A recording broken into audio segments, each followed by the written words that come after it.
Chief Justice Roberts, Vice President Harris, Speaker Pelosi, Leader Schumer, Leader McConnell, Vice President Pence, and my distinguished guests, my fellow Americans. This is America's day. This is democracy's day, a day of history and hope, of renewal and resolve. Through a crucible for the ages, America has been tested anew, and America has risen to the challenge. Today, we celebrate the triumph not of a candidate, but of a cause, the cause of democracy. The people, the will of the people, has been heard, and the will of the people has been heeded. We've learned again that democracy is precious. Democracy is fragile. And at this hour, my friends, democracy has prevailed.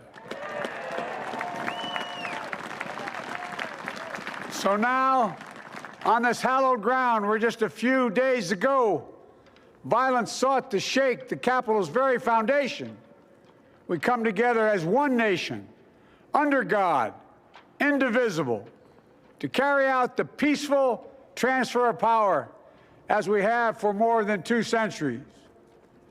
As we look ahead in our uniquely American way, restless, bold, optimistic, and set our sights on the nation we know we can be and we must be. I thank my predecessors of both parties for their presence here today. I thank them from the bottom of my heart. And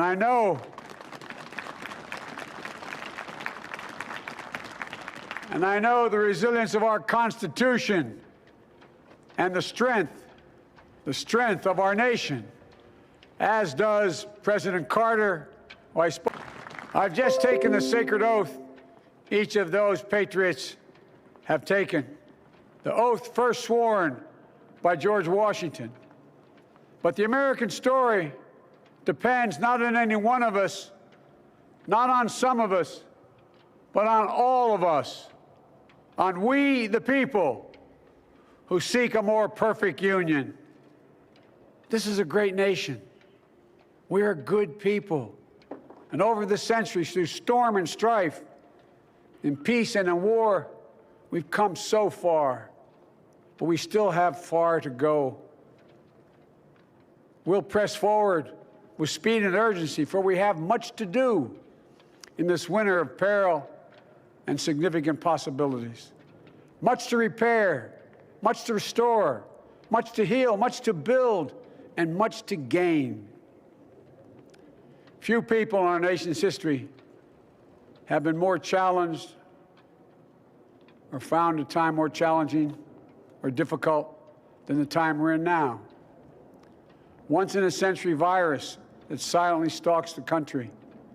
It's taken as many lives in 1 year as America lost in all of World War II. Millions of jobs have been lost. Hundreds of thousands of businesses closed. A cry for racial justice, some 400 years in the making, moves us. The dream of justice for all will be deferred no longer. A cry for survival comes from the planet itself, a cry that can't be any more desperate or any more clear. And now, a rise of political extremism, white supremacy, domestic terrorism, that we must confront and we will defeat. To overcome these challenges, to restore the soul and secure the future of America, requires so much more than words. It requires the most elusive of all things in a democracy, unity. Pen to paper, the president said, and I quote, "If my name ever goes down into history, it'll be for this act, and my whole soul is in it." My whole soul is in it.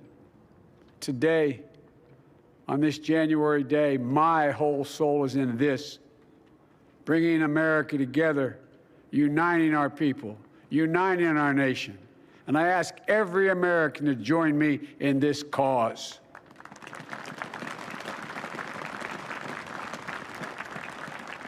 Uniting to fight the foes we face: anger, resentment and hatred, extremism, lawlessness, violence, disease, joblessness, and hopelessness. With unity, we can do great things, important things. We can right wrongs. We can put people to work in good jobs. We can teach our children in safe schools. We can overcome the deadly virus. We can reward work and rebuild the middle class and make health care secure for all. We can deliver racial justice, and we can make America once again the leading force for good in the world. I know speaking of unity can sound to some like a foolish fantasy these days. I know the forces that divide us are deep and they are real. But I also know they are not new.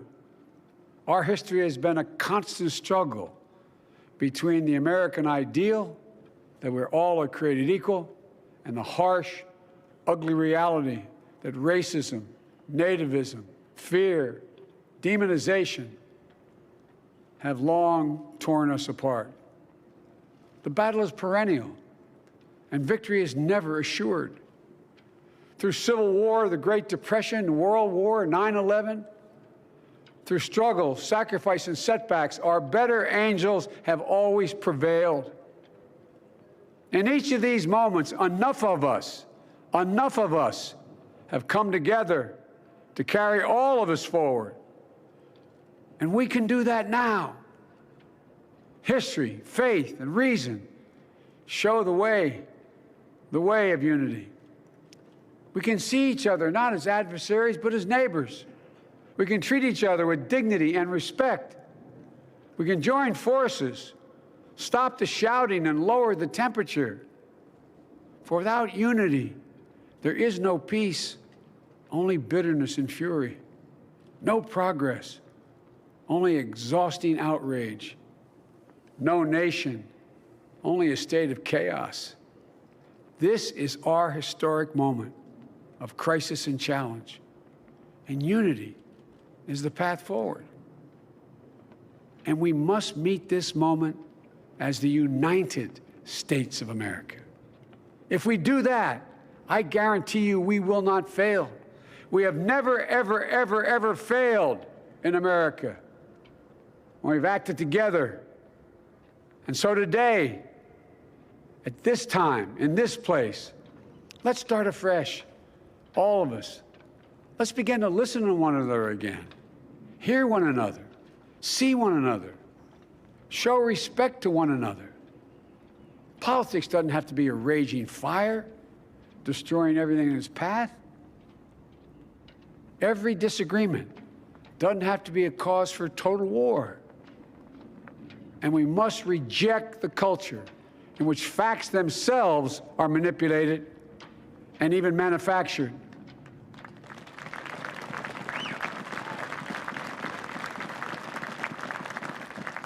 My fellow Americans, we have to be different than this. America has to be better than this. And I believe America is so much better than this. Just look around. Here we stand in the shadow of the Capitol Dome, as was mentioned earlier, completed amid the Civil War, when the Union itself was literally hanging in the balance. Yet we endured. We prevailed. Here we stand, looking out on the great mall where Dr. King spoke of his dream. Here we stand where 108 years ago, at another inaugural, thousands of protesters tried to block brave women marching for the right to vote. And today, we mark the swearing in of the first woman in American history elected to national office, Vice President Kamala Harris. Don't tell me things can't change. Here we stand across the Potomac from Arlington Cemetery, where heroes who gave the last full measure of devotion rest in eternal peace. And here we stand, just days after a riotous mob thought they could use violence to silence the will of the people. to stop the work of our democracy, to drive us from this sacred ground. It did not happen. It will never happen. Not today, not tomorrow, not ever. Not ever.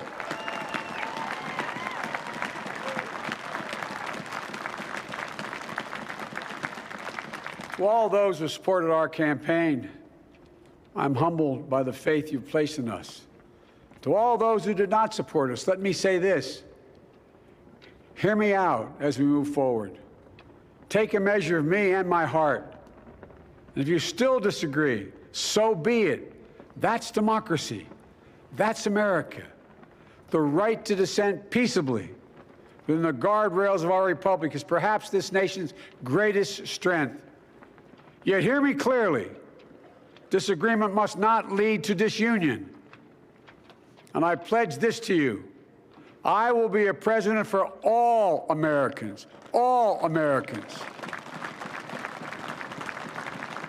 And I promise you, I will fight as hard for those who did not support me as for those who did.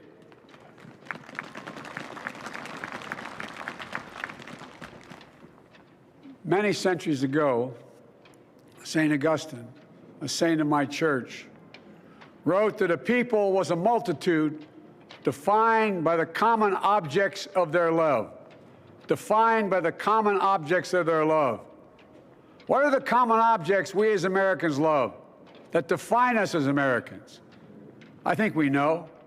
Opportunity, security, liberty, dignity, respect, honor, and yes, the truth. Recent weeks and months have taught us a painful lesson. There is truth and there are lies. Lies told for power and for profit. And each of us has a duty and a responsibility as citizens, as Americans, and especially as leaders. Leaders who have pledged to honor our Constitution and protect our nation, to defend the truth and defeat the lies. Look, I understand that many of my fellow Americans view the future with fear and trepidation. I understand they worry about their jobs. I understand, like my dad, they lay at bed at night, staring at the ceiling, wondering, can I keep my health care? Can I pay my mortgage? Thinking about their families, about what comes next. I promise you, I get it. But the answer is not to turn inward, to retreat into competing factions, distrusting those who don't look like you, or worship the way you do, or don't get their news from the same sources you do. We must end this uncivil war that pits red against blue, rural versus urban, conservative versus liberal. We can do this if we open our souls instead of hardening our hearts, if we show a little tolerance and humility, and if we're willing to stand in the other person's shoes, as my mom would say, just for a moment, stand in their shoes. Because here's the thing about life. There's no accounting for what fate will deal you. Some days, when you need a hand. There are other days when we're called to lend a hand. That's how it has to be. That's what we do for one another. And if we are this way, our country will be stronger, more prosperous, more ready for the future. And we can still disagree. My fellow Americans, in the work ahead of us, we're going to need each other. We need all our strength to persevere through this dark winter. We're entering what may be the toughest and deadliest period of the virus. We must set aside politics and finally face this pandemic as one nation. One nation. And I promise you this, as the Bible says, weeping may endure for a night, but joy cometh in the morning. We will get through this together. Together. Look, folks, all my colleagues I serve with in the House and the Senate up here, we all understand the world is watching all of us today. So here's my message to those beyond our borders. America has been tested, and we've come out stronger for it. We will repair our alliances and engage with the world once again, not to meet yesterday's challenges, but today's and tomorrow's challenges. And we'll lead not merely by the example of our power, but by the power of our example.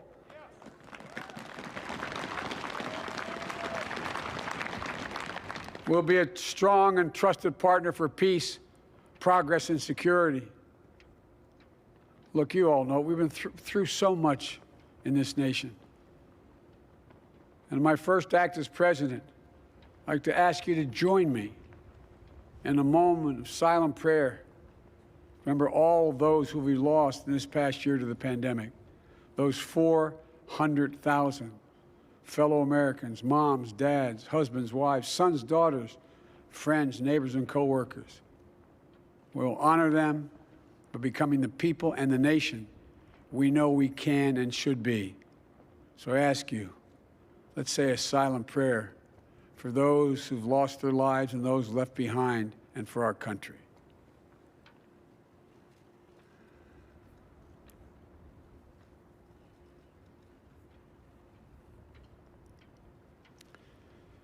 Amen. Folks, this is a time of testing. We face an attack on our democracy and on truth, a raging virus, growing inequity, the sting of systemic racism, a climate in crisis, America's role in the world. Any one of these would be enough to challenge us in profound ways. But the fact is, we face them all at once, presenting this nation with one of the gravest responsibilities we've had. Now we're going to be tested. Are we going to step up, all of us? It's time for boldness, for there's so much to do. And this is certain. I promise you, we will be judged, you and I, by how we resolve these cascading crises of our era. We will rise to the occasion is the question. Will we master this rare and difficult hour? Will we meet our obligations and pass along a new and better world to our children? I believe we must. I'm sure you do as well. I believe we will. And when we do, we'll write the next great chapter in the history of the United States of America, the American story. A story that might sound something like a song that means a lot to me. It's called American Anthem. There's one verse that stands out, at least for me, and it goes like this. The work and prayers of century have brought us to this day. What shall be our legacy? What will our children say? Let me know in my heart when my days are through, America.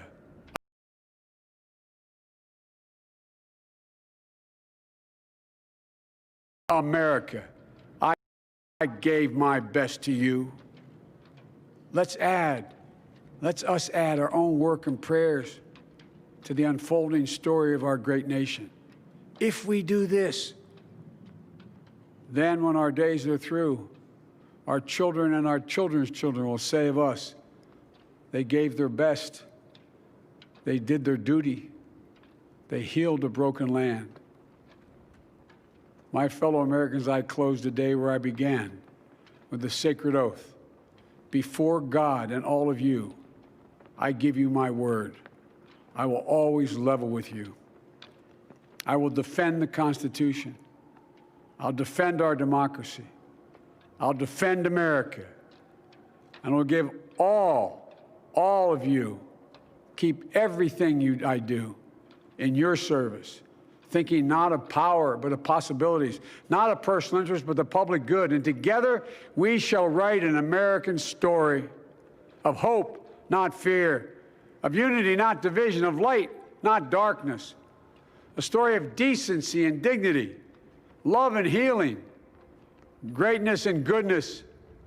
May this be the story that guides us, the story that inspires us, and the story that tells ages yet to come that we answered the call of history. We met the moment. Democracy and hope, truth and justice did not die on our watch but thrived. That America secured liberty at home and stood once again as a beacon to the world. That is what we owe our forebears, one another, and generation to follow. So, with purpose and resolve, we turn to those tasks of our time, sustained by faith, driven by conviction, and devoted to one another and the country we love with all our hearts. May God bless America, and may God protect our troops. Thank you, America.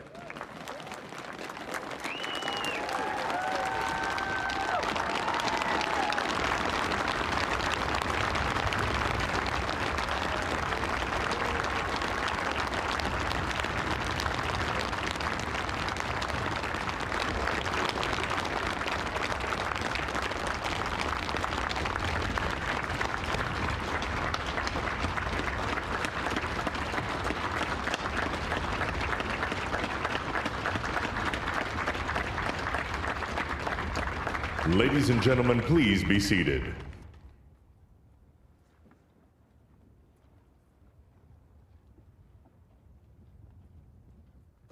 Ladies and gentlemen, please welcome Garth Brooks to perform Amazing Grace.